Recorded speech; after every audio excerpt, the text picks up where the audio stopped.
Mes 3 ingrédients pour partir à l'aventure avec Gingembre sont l'observation, l'expérimentation et la transmission.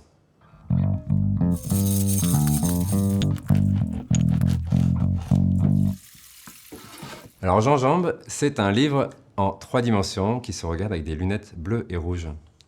C'est l'histoire d'un petit lapin qui va descendre au centre de la Terre. Pour faire ce livre, j'ai fait un tas d'expériences et j'ai eu un peu ma petite cuisine et je vais vous en présenter les ingrédients. Alors mon premier ingrédient, c'est l'observation.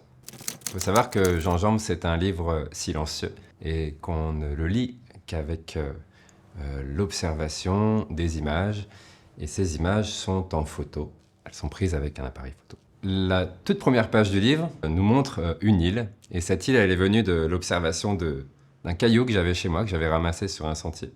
Et ce caillou, j'ai essayé de le voir autrement. Et avec des choses très simples. J'ai pris du carton que j'ai percé. J'ai ajouté du silicone de salle de bain. Et ensuite, j'ai tout simplement inséré le caillou dans le petit trou. Et en cadrant avec l'appareil photo, en rajoutant un décor de ciel, on obtient l'illusion complète qu'il s'agit d'une île. Ce qui est formidable avec la photo, c'est qu'on a un appareil qui va être comme un troisième œil. Donc on observe à travers ce troisième œil. Une fois que j'obtiens l'image qui apparaît, je ressens une grande émotion. Je me dis que c'est possible, ça fonctionne, on a cette illusion qui est là.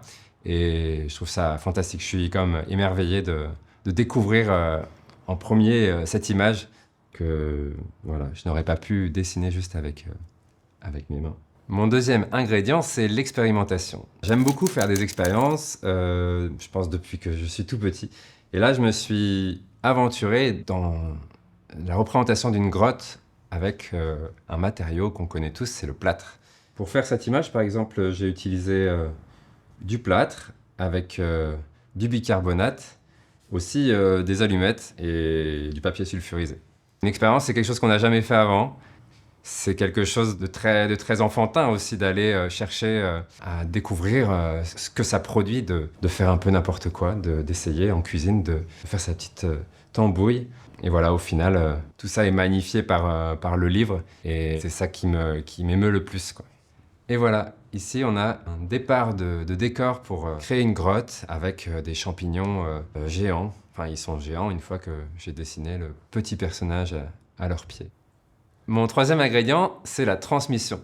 Et oui, c'est important pour moi de montrer que les choses ne sont pas faites avec un savoir hermétique.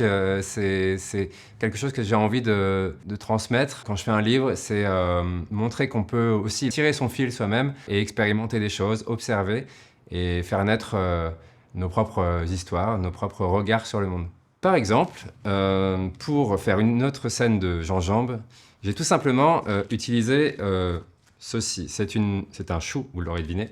Et j'ai eu cette idée de l'éclairer par en dessous. Et on obtient donc un résultat qui est spectaculaire quand, avec l'appareil photo, on cadre dedans. Et j'ai eu envie d'emmener mon personnage dans ce monde qu'on ne comprend même plus. Il est à la fois végétal, il est cérébral, il est intérieur et extérieur. Pour moi, c'est important de transmettre cette idée que ça ne demande pas une technique incroyable. Moi-même, j'étais pas photographe.